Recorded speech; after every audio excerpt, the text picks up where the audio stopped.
Ketua Umum Ikatan Alumni Fakultas Ilmu Komunikasi Universitas Padjadjaran, Hendry Budi Satrio menilai penyampaian aspirasi mahasiswa seharusnya didasari ketulusan dan kegelisahan dari masyarakat.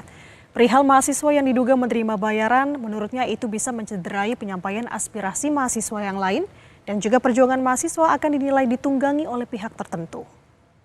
Jadi pada saat ada mahasiswa yang mencederai perjuangan itu dengan menerima satu dan lain hal itu ya, kan dugaannya begitu, ya pasti akan mencederai perjuangan mahasiswa yang lain gitu.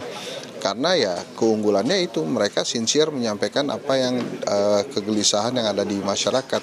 Begitu ada